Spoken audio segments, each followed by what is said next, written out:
was Oh, you're looking for an MC host type person? Well, we're trying to decide how we want to engage. I promise. So just so y'all know, for the sake of transparency, the work that has been put into this presentation was me sending a text saying, "Hey, yo, you sitting down or standing up?" And him responding, "I'm probably going to do a little bit of both." So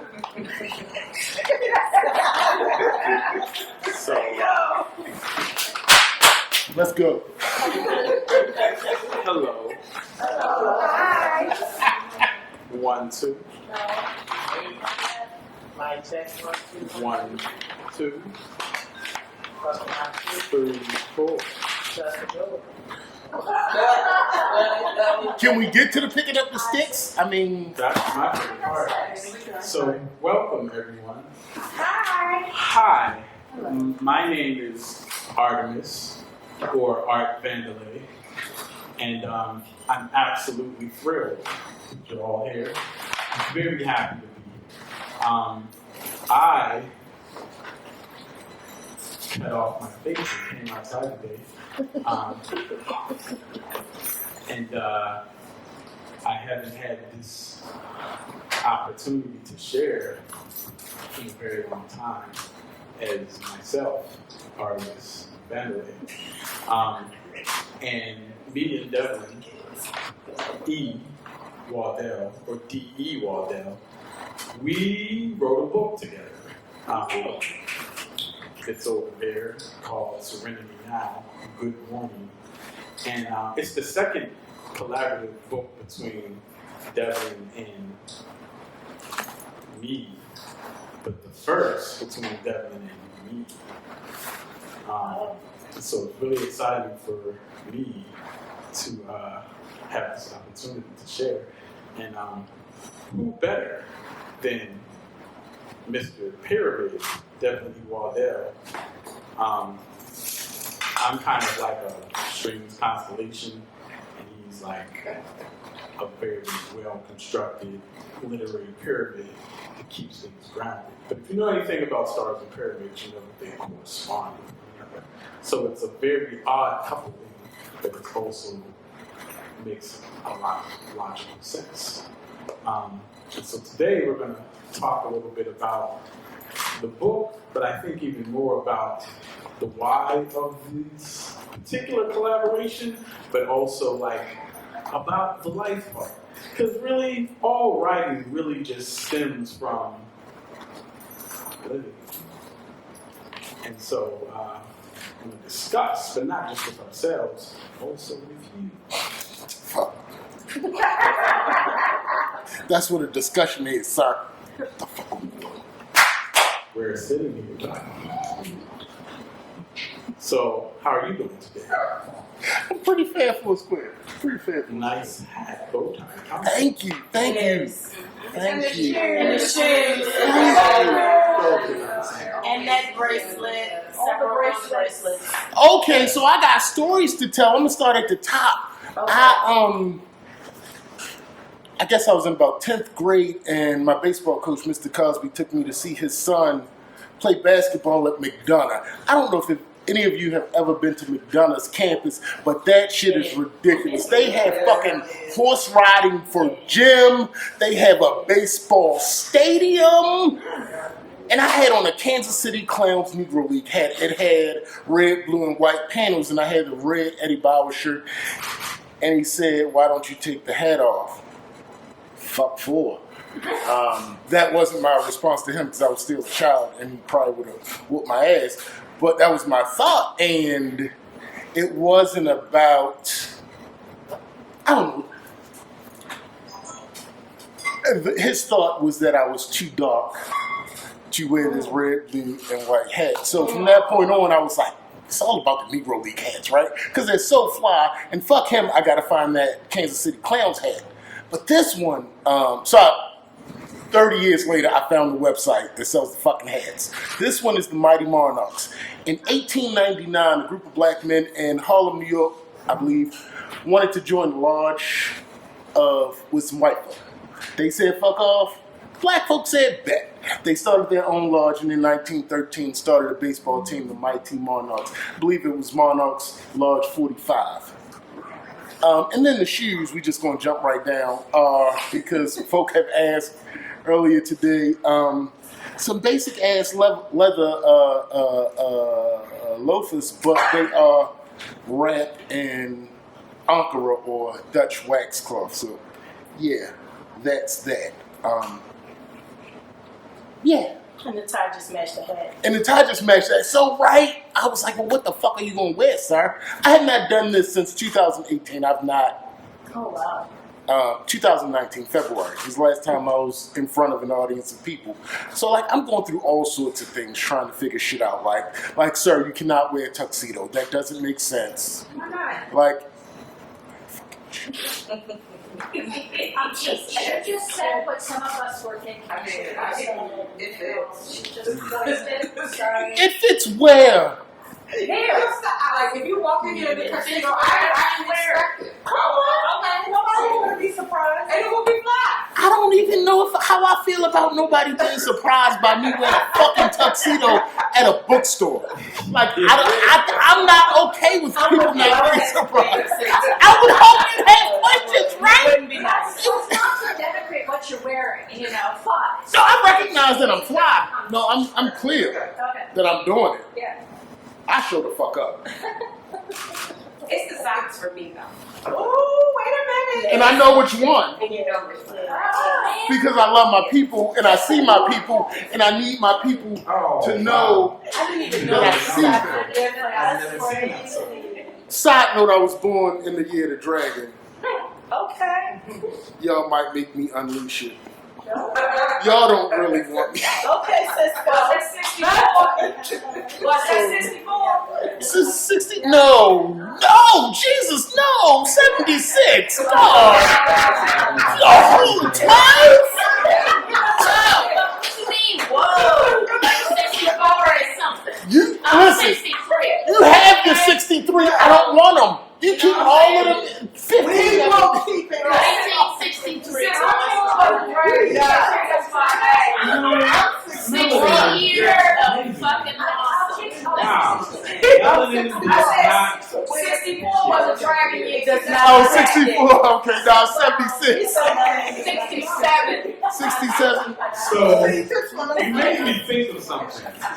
Did you know that they have declared officially, but still not quite officially, that all of the Negro League records are now, they all count as part of MLB records? Nice.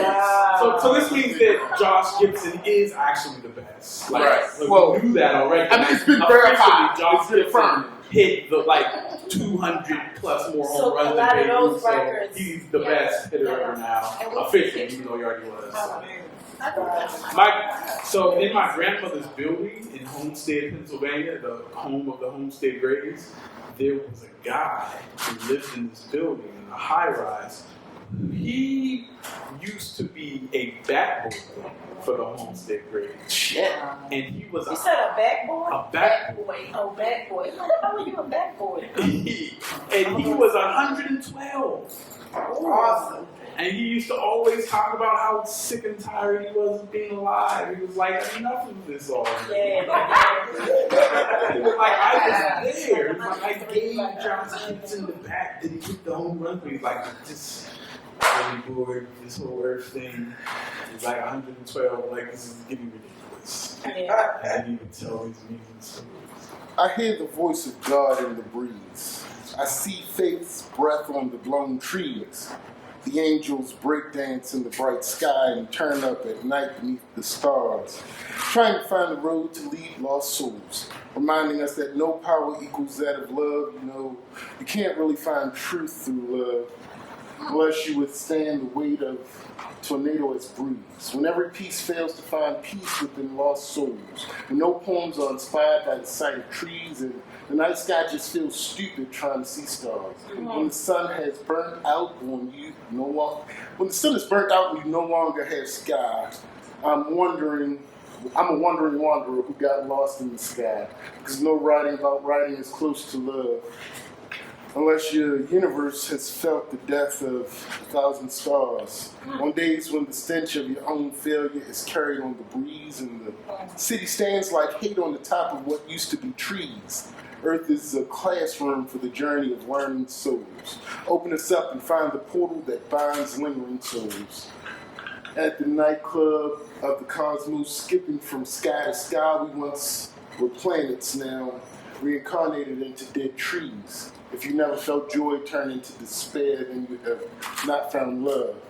You don't know wind if you never choked on the breeze. Holding fast to wishes thrown towards dead burning stars, even called Sagan's brightest, bluest dot of stars, is still a lost traveler trying to find its family of souls. When the dandelions keep company with the breeze, when the spaceships get trapped in a too small sky, while ripping up the meaning of light to discover love, I feel my roots trapped under dust, holding tight to trees. The sands of time turned over and reconnecting our own families. Trees, there is a reason that we are drawn to the light and distant stars, and that we feel most alive when dying next to what we love. Happiness is like a rehabilitation center for recovering souls. Afraid to catch ourselves after diving through an open sky, and barely brave enough to be okay with the pain of a light breeze. I think that trees are the bodies of ancient souls that once danced as stars through the night sky until love made us crash, dust spread by the breeze. That was by Art Vandelay. You read my poem. I didn't know that. Interesting. Speaking of poems, you talked about 2019 being the last time you publicly presented in such a manner. Are you talking about Still Becoming? I am talking about Still Becoming. Did I tell you I published that motherfucker last weekend? I saw. Yeah. That's like, so Devlin says he's not a poet, I'm not a poet. but he published a book. Poetry. That's because I'm a badass, not a poet. Oh. That's true. Facts is facts. What you got, bro? I don't know, because you read my poem. What is Still Becoming? Still Becoming is a collection of poetry that I wrote when I retired from the literary world back in 2018. Oh, actually, my soul sister hosted the one-man show that I gave as a gift to the people who attended. The digital copy of Still Becoming, which is a volume of poetry that I have since published in hard copy that shall be available soon. Actually available online now. Okay. So that's what Still Becoming is. Okay. Thank you. You're welcome. Thanks for asking. And feel free to interject at any time. That's how we roll. If you can't tell, we do not be formal.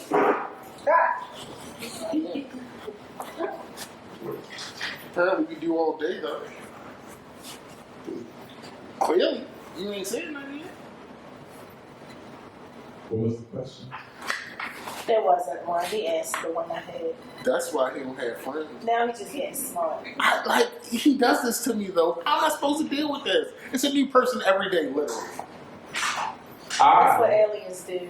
Don't give a fuck about how cute it is to see a toddler going in, or how much of a bop a cut is, or the beat, or sample, or any of that shit, when it involves the normalization of celebration of that shit that I have watched destroy people for the whole of my life. Come on. Sometimes I feel bad for not being able to let go and recede into the moment, when I am reminded of the consequence of forgetting myself. Niggas die in these streets when we play it fast and loose. That's I was guessing that. Yeah. That don't sound like our baby. yeah, I don't usually It's not flowers and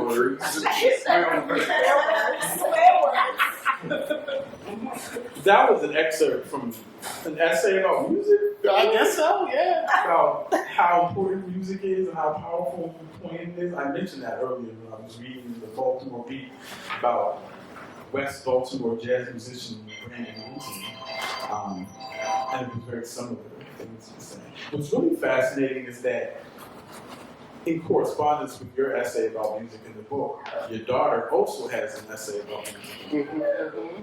How did that come about? So I don't know. She wrote it for shits and giggles. Can you find the page on the page? It should be close, right? I was gonna share. That's true. That's why I asked if you Does would the book not have page numbers? I don't give a fuck about that sort of stuff. So let's be clear about what this is. This is part literary endeavor, but it's also hip hop. It's poetry and prose. It's workbook and journal, right? It's life. It's breath. It's. Sometimes we need to exist in a way that is free of the bullshit expectation that society wants to impose on us, right? So I'm not going to talk about my job. I'm not going to talk about my job because I fucking won't have a job by the time I finish talking about my job. But I will suffice it to say that it took me a long time to be okay. So, Is that your boss or something? Like, it is not my boss, but I just recognized who it was, and it fucked me up because he looks like the man from Northern Exposure, Julie. He looks like the man from Northern Exposure. I was not ready for the mustache, sir. It threw me off. I'm happy to see you guys, but you threw me all the way the fuck off. Shit! I forgot what I was. I was getting turned around. I was like, who is behind me? Like a ninja, just got stuck in here. I saw these people walk in, and I look up, and I'm like, oh shit, that's Julian Carr. I did not fucking recognize. Oh, it is. Yeah, the bald head. Nice highlights. Last time I saw you, we were not going to the same. Where was I? I'm sorry. we're not going to talk about your job, but suffice it to say. People seem to have trouble with us being openly human, right? And the challenge is, I came out of the pandemic like a full fucking human, right? Like I'm next level me. There is not a person on the planet who I won't say whatever the fuck I need to say to. That person doesn't exist. So this book, apparently, because I haven't read it since last year, it's been at least 365 days since I've read anything. I'm assuming it's about me saying, fuck y'all, I'm gonna be me. Got it. The most fucked up piece of business this America offers is in the fact that we don't have the luxury of exhaustion. We are not afforded the opportunity to express the abiding weariness of doing no more than existing in the world as we are. Dare I utter a word? Dare I convey the thought? I have not done enough to move the needle. My presence in this plane does not wield the authority to instigate the degree of violence necessary to disrupt this American culture. I'm rendered impotent in the cause of freedom. For how can I engage in the struggle for a thing which I have no empirical understanding? A fascinating prospect, freedom. I must place trust in the notion that this freedom is an actual thing which really exists. Meanwhile, I'm tired as shit. The truth is that regardless of whether I am engaged in a cause, I still carry the banner of my claim. And it is in this proposition that I am inextricably a soldier in this war. So I must fight. I have zero fucking clues as to why I am in today's battle. Every goddamn day. That was aggressive. You said it, not me. But you said you're not going to talk about what happened. I mean, if you got questions, I feel can't like help but answer you questions. did right there. Yeah, I think that was about work. I want to know what your definition of freedom is. My definition of freedom? Fascinating. Oh, look, it's my children there.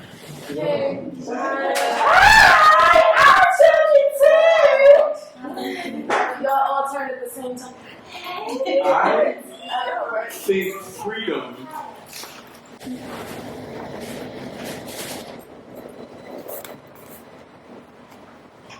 is a nice thought that we've been struggling to actually define for a few million years.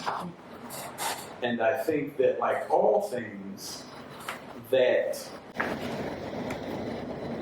were given by the original people to the other people, it can easily be weaponized. Wow. And that's the story of America. I have a question. Is Science and art and slick and everyone up here all have the same idea of what freedom is? Similar ideas, different explanations.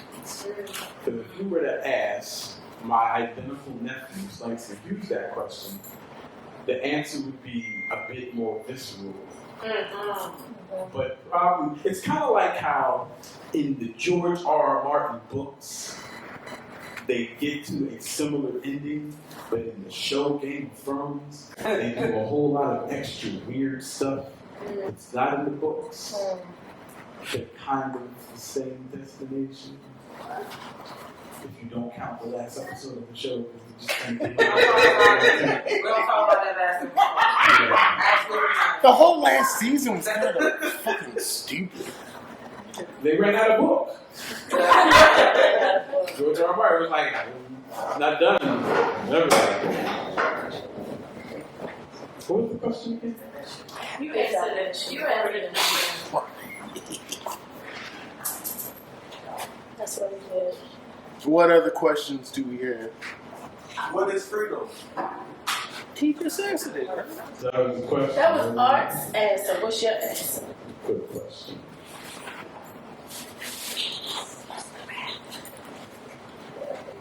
I think ultimately it's psychological, right? It's what? Psychological. I think we are as free as we allow ourselves to be. And I think that that looks like us activating our humanity, right?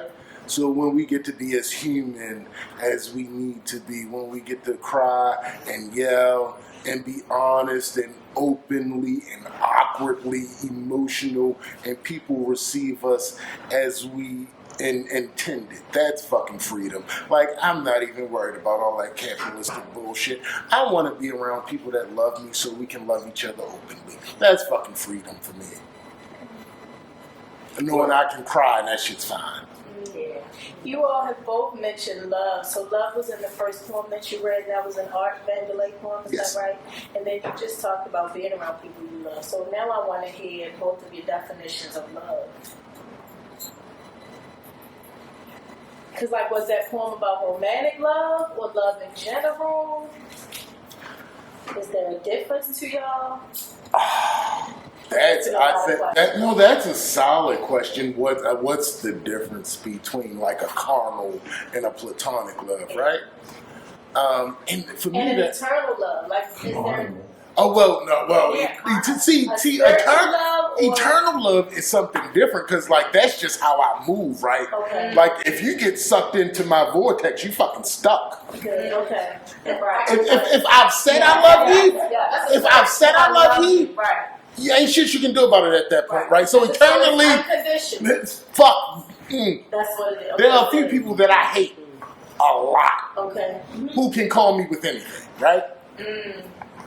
So that's what love means, I think, ultimately. What I've been reminding my kids, and I think I've been trying to define love for them ultimately, but they are revisiting their middle school friends. One turns 21, the other one's turning 18, right?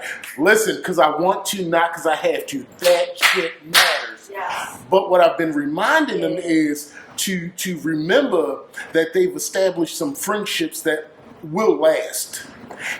And the importance of those friendships is that these are the motherfuckers you can call when you need to be your whole self, when you need to ugly cry. Yeah. When you need to not be judged because that judgment might push you over the bridge, right? So that's what I've been telling my kids. Like, pinpoint who those people are. I'm not going to tell you who they are for you, but recognize them. Put a pin in it. Don't force the relationship, but put a pin in it and understand that matters, right? Here's what love is to me. On both sides, both carnal and platonic.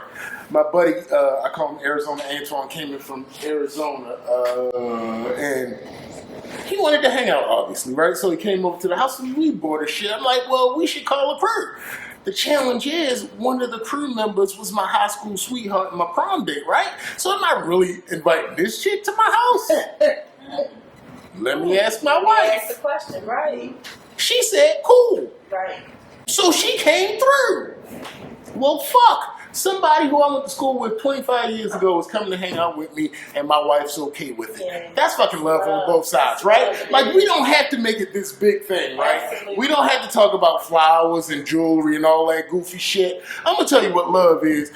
Love is my wife being mad that I come home early because she couldn't wait on the porch for me with the joint like she had planned to do. I snuck up on her. That's fucking love, right? Yeah. Love is your wife admitting she don't like cooking, but when she in the mood, it actually tastes good. When she ain't in the mood, that's a different conversation. Yes. But love is recognizing that I can tell you, please don't cook if you ain't in the mood, because that shit don't taste good. Yeah. That's love. Like, am I answering your question? Acceptance, yeah. Art, Light worker of the living, is this your answer to what is love? guarded by the galaxy's godliest angels. We gonna she call writes it in this. the language of questions. Okay. Answer. When we choose life, we choose destinies greater than ourselves. Moved by the emotion of life's motion. Her tears would liquefy the best cure available to Earth's epidemic. Love.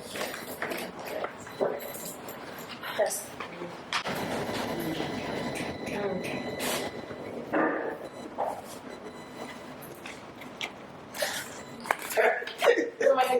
Are you posing? Okay. Well, I'll explain it this way. Okay.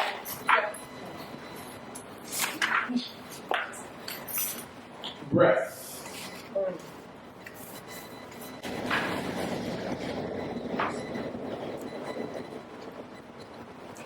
Life ain't worth much, child. I mean, it ends so soon. No. A strangle of sand, gulp of evil air swallowed, stand backwards and exhale.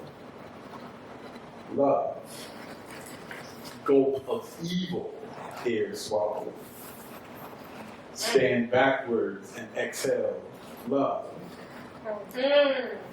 I think that the polarities between both love and whatever the opposite is has everything to do with the intentions of the person who is assigning the definition and the action attached to it.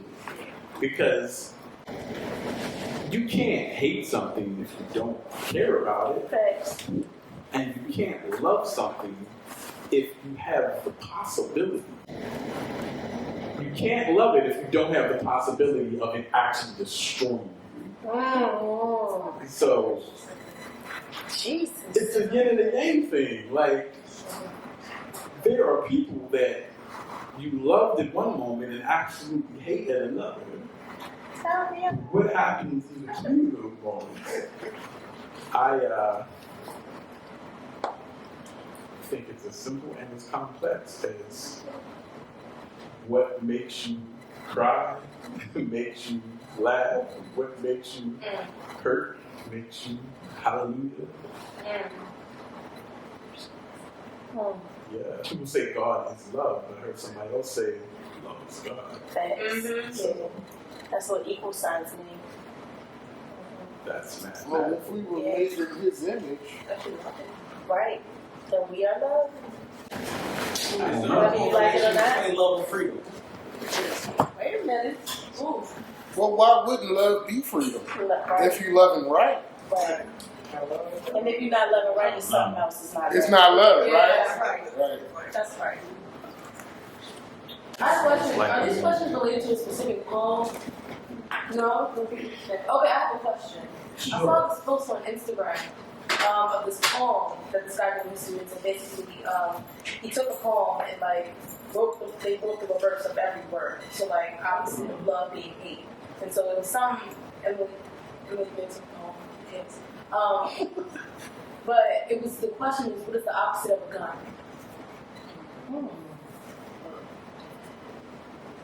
And so someone said, my favorite one is that the opposite of a gun is wherever you put it. Wow. Oh shit. Art. That's the answer. Oh shit. Oh my gosh. Oh shit. You're gonna ask me for a better answer than that, then. Right. I was asking for a better one. Is there such thing as better when it comes to this question? All can exist at the same time, right? Yes. I don't know. That's possible. That is the best answer. I was gonna say flowers, but Flower? Yeah. but no, whatever you're pointing to that is. Wow. I feel like we're assigning shit to the gun. Say it again. I feel like we're assigning shit to the gun. What you mean? I suppose. In terms of its opposite, what it's pointing at, I feel like assigns some value to it that hasn't been established, right? Because a gun is an inanimate object. The danger is in the user, not in the tool, right? So is the opposite really, as I heard it, what the gun is threatening, right? To me, yeah. So like the opposite, that thing, what the gun is pointing at would be the opposite of the person holding the gun more than it would be the opposite of the gun for me. Wow. Right? And this applies to language. I talk about it way more as related to language. We assign value to words. My coworker got really frustrated, the older white woman, so I understand why, but she got really frustrated with me when I took away the power of the word ignorance from her, right? Oh, she said it's an aggressive word, it's an ugly word, it's a word that she doesn't like. Oh, I'm ignorant as fuck, Barbie. I don't know what the fuck you talking about. There's so much shit I don't know. Right. And I'm gonna tell you what. I'm gonna tell you what. There were two things that made me powerful as a motherfucker. One, realizing that there was strength in my sensitivity. Y'all got me fucked up if y'all think my tears are weakness. Y'all got me fucked up. And B, what was B? What the hell did chick just say? Ignorance. The more I can admit that I don't know something, the easier it is for me to learn. Because I didn't remove that shit that was in my way. So yeah, I'm not sure that a gun has an opposite as that would to me be like asking what's the opposite of a shoe. Of a what? Shoe. A shoe has a very specific function. Does it have an opposite? I don't know, as far as our public domain and all shit that's happening as far as guns, I think the opposite of guns is words. That's what I think the opposite Now, I think that is a practical application, but remember we have to apply context to the gun, right? Okay, so listen to you talk about, so the guns don't kill people, people kill people. And people created guns for a reason. Right. So for me, the opposite of a gun would be whatever the opposite of the reason people created guns. That makes sense. I can get behind that. And so that's why for me, words can't be the opposite, because you can use words for the exact same reason you created guns. Yeah, which that's is to true. Destroy. That's true. Wow. Yeah, so I think it matters the context we put the gun in. Right. We got to be specific about how we talk about it. I think.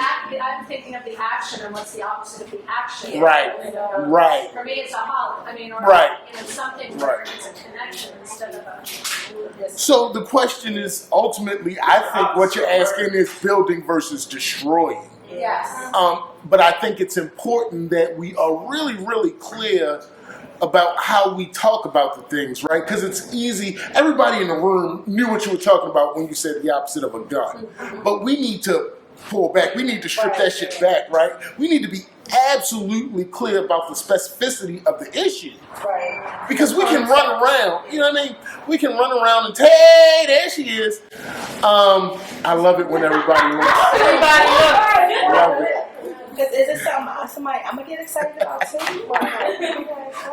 I think one of the most profound pieces of literature of the past 50 years at least is the song by Nasir Jones, I Gave You Power, where the entire narrative of the song is the perspective of the gun. Yes. Being like, I didn't want any of this. Yeah. I was just on the shelf, I got taken down, and now I'm supposed to be a part of this murder, this revenge.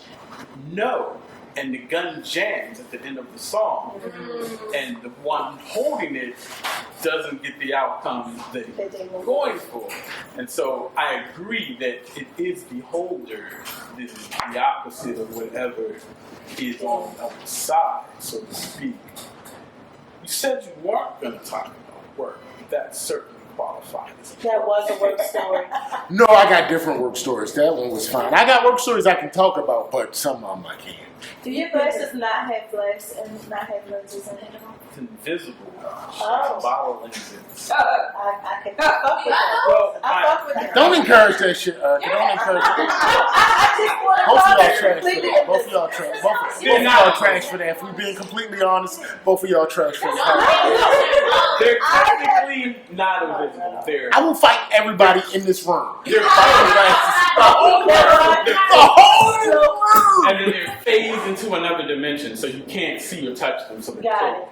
It's like the Philadelphia I experiment, fuck with that. Yeah. where they tried to make that ship disappear, and it did, and then it came back, and people were stuck inside of the side of the ship. It's like that. It's like close to technology. The what experiment? Madison knows about the Philadelphia experiment. Yo, I feel like you just be making stuff up. What's up? Everything is made up. Everything. So, can I say one thing? Because I was checking out the glasses, and I was like, wow, he moved the lens so he could see clear. That's what I think. Yeah. Y'all keep it Y'all make anything poetic. Y'all make anything a metaphor. So the question that I have is about vulnerability, because I think, so I know that what you all do is both amazing and special, and at the same time, respectfully, it's not, because of human capacity. Like, humans have the capacity to produce beautiful and special things. And I'd like for you both to talk about your experience with vulnerability in expressing your talent in your art. It's a little different for me. Okay. Let's see if he tells the truth. I'ma ask his ass out if he try to bullshit y'all. Art or If he try, Precisely. It's true. and I recognize it when it come out his mouth. What's the Leviathan's name? Lyrical Leviathan. Right, depends on who was talking. Artemis, me,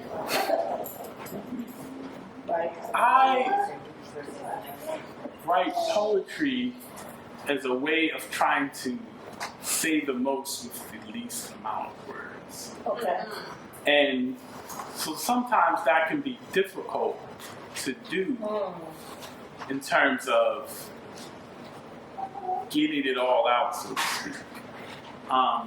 My identical nephew, Langston, I think poetry is often looked at as this thing that gets a lot of emotions out, but in the process, it's actually a thing that actually enshrouds a lot of them in words in a way that you can talk about it without having to talk about it.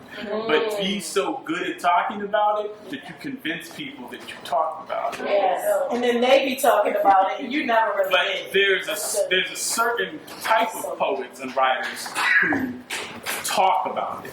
like just really put it out there and still be poetic at the same time. And I think that's really brave. But I also think that that should be up to the individual writer, not the audience, to say, I'm willing to go there. Because when writers start to go there for the sake of the audience saying you should go there, that's when you get into the area of harm for the sake of art. And I think specifically with writing about in very vulnerable ways, it should always be the person writing first who makes the decision about how much they're going to talk about. And I think it's okay to be like, I'm going to talk about it in a way where I can use my words to protect myself, or it's okay to be like, nope, I'm butt naked on this page. But I think it should always be the question of, am I helping or hurting myself in the process? So, I'm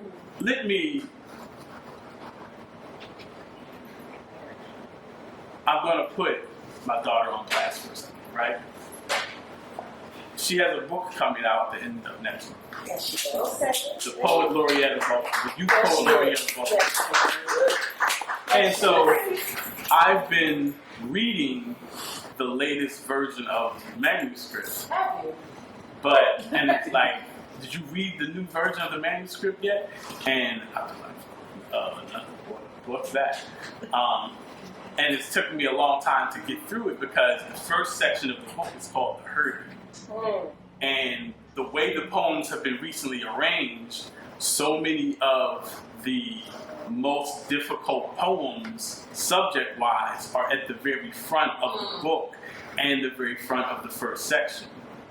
And it's very difficult for me to get through the hurting section because I know too much about what the poems are about. Wow. And so I think that so much of making a connection through writing with the audience has to do with how can you get them to empathize with you and see themselves. And the more you know about that person, the more difficult that process is for the person actually receiving it. And so, when you're telling your story to mostly strangers, that process is one thing. But when you're actually telling it to people who know you, that's kind of wow. So what do you do when you're writing something and it's like, I need to share this with someone I know first before I share this with people who don't know me? So I think that's probably the harder part than going up on stage and being in strangers. Why would we need to do that? Say that again. Why would we need to do that? The first part? Why would we need to give it to people we know first? Because to try and protect ourselves, because we would hope that they would be more gentle with it than strangers. As gentle with it in a way of literary critique or acceptance or in terms of the human part, which is the hurting part of it, the vulnerable part of it. It's like, so they're not going to judge it the same way people who don't. So they're going to hold it in a space where they can. And ideally, it would be someone who would be able to do that part and the structural critique. Because you just read it to your mom, and she would be like, "That's the best thing ever." But if you read it to your best friend who also is a writer, then it's like you would hope there would be both parts at the same time. I actually have that job with my sister who's a poet, and she sent me one recently. And I have two jobs, one that I tell her about and one that I don't. One is the actual editing of, there should be a comma here, or I really like this just as a sort of a separate critique. And then there's the voice inside of me, because I'm 13 years younger, that says, that didn't happen. It didn't happen that way. That's not right, because I had a different childhood experience than she did. But I can't put that out there, because this is, like you said earlier, this is your voice, this is your experience, so I have to hold on to that as a reader. It's a different perception. That's wild. Yeah. And I think too, and I wonder what you say about this, because poetry can give you the opportunity to be a little bit of a revisionist creatively That's in right. ways that prose might not. Yeah. Especially because you do literary nonfiction. It's like literally your description as a writer. Like you kind of have to in ways that metaphors and similes don't always have. So, the reason I'm a writer is because in school people encourage me to write or whatever. I'm a horrible fucking student. I tried to keep a journal like late teens, early 20s, and I made the mistake of rereading it, and I literally closed the book on that shit. And I say, fuck this shit. And I wish I still had the book, but I lost it, having never opened it again. But flash forward a few years, I'm married with a young family, and I'm fucking struggling. Depression is in my ass. And I'm remembering people encouraging me to write. So I was like, fuck it. Let me figure out how to write in a way that feeds me but doesn't wear me down. Like, I can't be this emotionally raw all the time. So I just started writing the stories that entertained me. The childhood shit. When I wrote my first book and would sell copies, a lot of women immediately ran up on me and started rubbing my hand. And for a split second, I'm like, what the fuck are you doing? But I tell a story about how I slid down the alley and got a piece of glass stuck in my hand, and I think it's still there. Oh, so they're trying to see if it's still there. The title of my first book is called Syrup Sandwich, A Life of Measured Progression. That is a title story. The story is that as a young child, instead of putting syrup on bread, for the folk who did not grow up in abject poverty, a syrup sandwich is what you eat when you ain't had shit else. And that was often the case. But instead of just pouring syrup on bread, I would toast my bread. I would get my grandmother's good china, and I would lay the bread one next to the other, and I would pour the king's syrup on the toast and watch the ribbon fall from the lip of the bottle to the bread and dance over the side. And I would take a knife and fork and I would eat these two pieces of toast as if they were pancakes with my water. And if I was still hungry, I would repeat the process. And after I wrote that story and woke my wife up at 2 o'clock in the morning and read it to her and said, "You like that?" And she said, "Yeah, I said you're saying that because you're my wife. Go back to sleep." True story. Half the stories I've written that happened. Where I woke up, read it to her, and told her she ain't like it for real. She just loved me.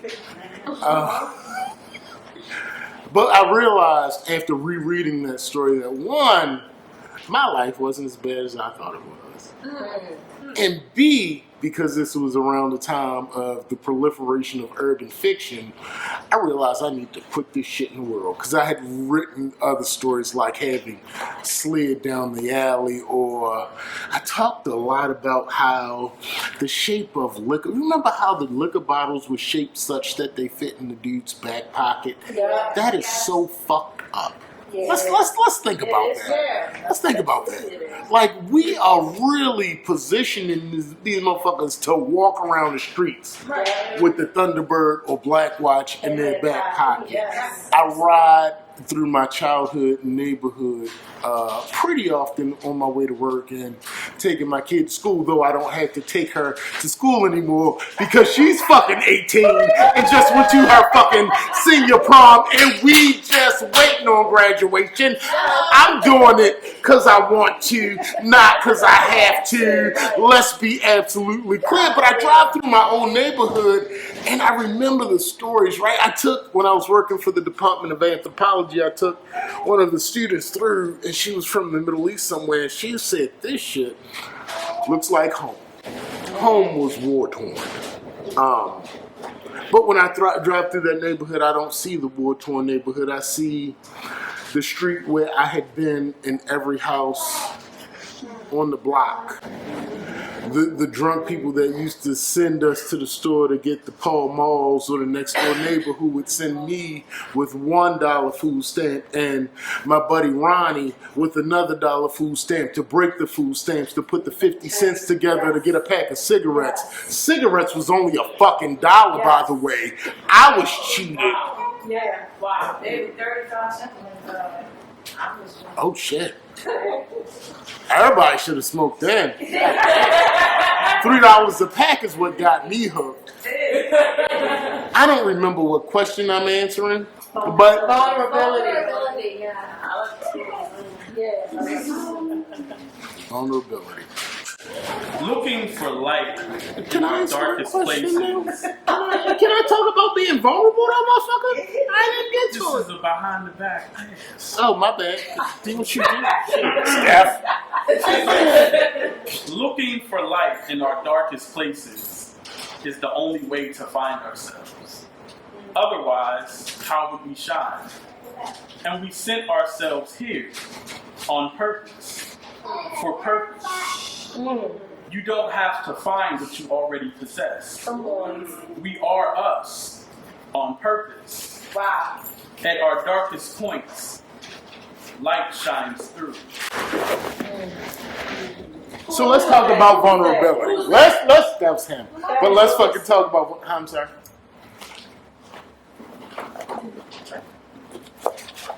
How has being a student, I think that's fair to say, evolved? Mm-hmm. And his demonstrations of vulnerability, particularly at a time when it was. So here's what. Yeah, so how has Baldwin improved? Let's get my word.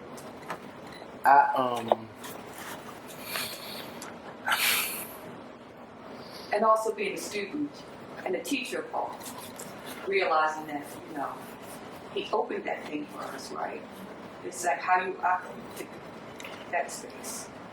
So I have all my life, not all my life, I'm lying. When I was about 7, I was sitting on my grandmother's front with all the other kids late at night in summertime, and we were talking about something, and my grandmother said, "You're the loudest person out here," and I said, "That won't happen again." And then for a number of years, people struggled to hear me because my voice got lower. That shit changed. People don't have no problem hearing me now. What has Baldwin done for me? In terms of the vulnerability. Yeah. Well, that's what he's done for me, though, right? I have friends who like to talk about reading nonfiction, and it's interesting that I only write nonfiction, but it is his ability to be so honest and share such truths in his fiction that I was reading one book, and I don't even remember which book, but he was talking about the little brother jerking off the big brother in a way that was so loving that it just destroyed me. Like, what in the world? Why does this particular scene make sense to me? So his ability to be honest and direct and straightforward in your fucking face, I dare you, right? Like, whenever my mind ain't right, I find me a James Baldwin video when he talking to one of these people who think they know so much, and he just snatch a fucking soul with 3 lines. And it'd be the simplest shit in the world, like, I don't know what you're talking about, all I know is how you treat me. Wow. So the idea that a man who lived his life, because his life is a life that I couldn't live, I can't fucking have, will stand in his truth, right? On page and in person, where it wasn't necessarily safe. That's right. The idea that you would ask me a question about that guy makes me fucking proud. You know what I mean? Like, that guy, if I could, if I believed that I could say a thing that somebody responded to the way that I respond to the things that he says. Yes. Yeah. You think you can't tell me nothing now? Right. You think my shit don't stink now?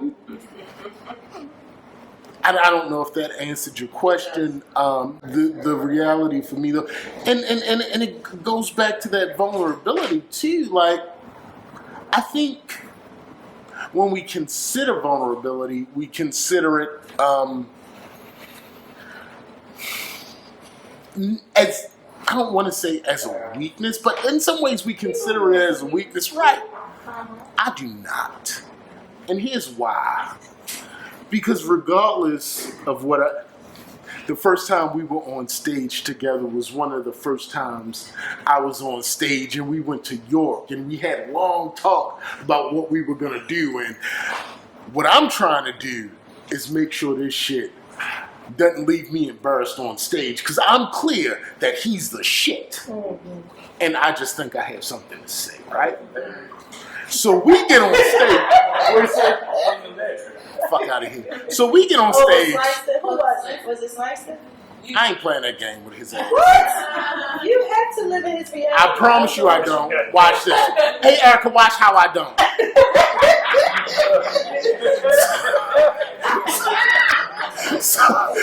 So we get on stage, right?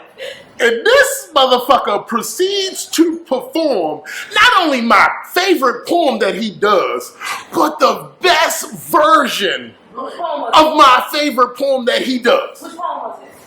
Was it the Miss Jenkins one, or the one about your father and Spock and Star Trek and shit? I think I went in the City Hall and said, y'all need a youth poet laureate, and y'all need to have a tournament every year in City Hall. So, fuck y'all, but don't shade me. Y'all not gonna shade me either. How was that at the expense of your family? Huh? How was that at the expense of your family? I didn't have a job. I wasn't able to provide for my family. We were living in a house with toilet water coming from my ceiling when I was building Dumore. We were paying a friend to drive my kids to school on the my wife and I got cut off of unemployment at the same time when we were building Dumore. Ask me again about the expense of my family. It was at the expense of your family at that time. Yes. But to say at the expense of your family implies that its existence is at the expense of your family. It absolutely almost was, right? At that time. Or in general. In general, sir, it doesn't change. Like, time doesn't change. Shit. The thing is the thing, regardless of where we are temporally, right? Your family's okay. You look okay. Yeah, but that doesn't mean they weren't put on the line as I do more. That doesn't change the facts, right? I appreciate you, like your pride and stuff like that. That was hard. You know what I'm saying? Like, that was a big move to make for real. Because kids definitely needed the voice for real. I didn't even see it as a big move though. It was what I was supposed to be doing at the time. Right. But I also recognized what I was putting on the line, right? And so that's not even. I'm not even. Hold on, it's this thing called Brian Hipper, like he's the author of Manifesting You, 101 Keys for Lafayette and Infinity. And one of the keys was provisions and alignment. So sometimes, and like, now this is kind of metaphysical, you might think that's a little weird, but like, people believe in like energy in the universe and stuff like that. So like, you can call it love too at the same time, but one of the laws of the universe is like attracts like for real. So provisions and alignment is that like, when you are doing what you're supposed to do, fulfilling your dharma for real, that the universe will find a way to provide for you everything you need at that time for real.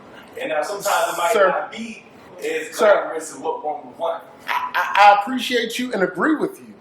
I need you to understand that life gets real though. You know what I mean? And I'm not just disagreeing with you at all. You know what I mean? I agree with you 100%. But what I'm saying, it was rough as shit. It was rough as a motherfucker. Like, we ate, nobody died, but that shit was ugly. It's like, you don't understand, because Dumore is an important part of the city, so to say that like it exists at the expense of your family, that gives it like a weird narrative or whatever. That's what no, it offers perspective of what had to go into it.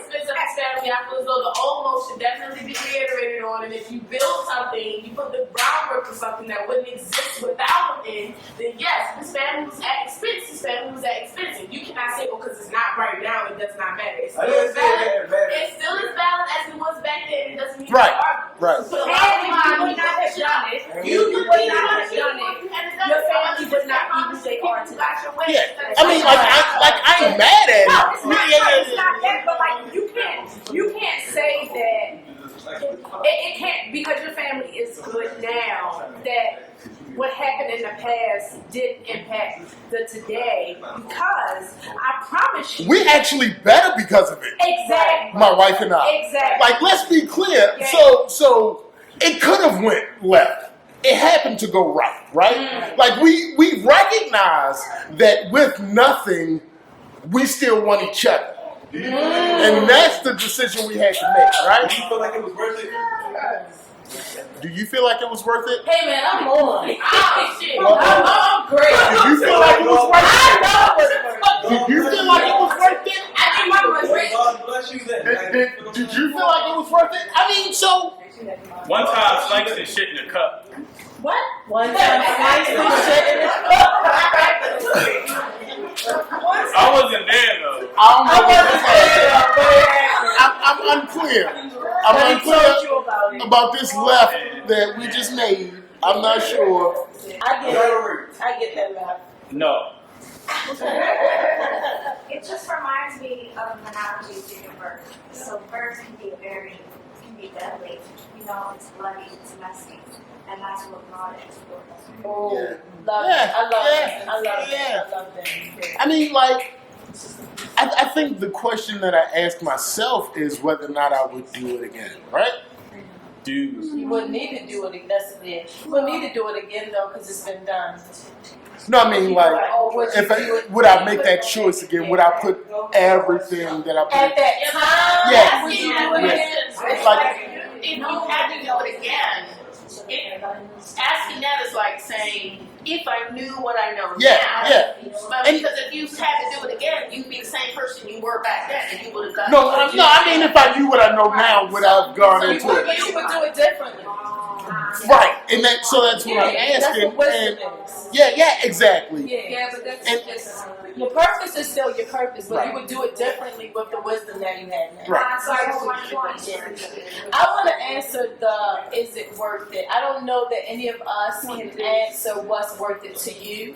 Right. I can answer my appreciation for what it means to be in your purpose when other people don't understand. Why would you be doing that when this is what you need? Because they don't understand that your purpose is what you need. Right. If you don't live out your purpose, you're going to Right. be miserable whether you're Right. rich or impoverished. Right. Right? And Right. so even if I get rich doing what y'all telling me, I still might end up suicidal in the cycle. Because what I'm going to know is I didn't live my purpose. Right? Exactly. So that's what I appreciate, is that you live your purpose.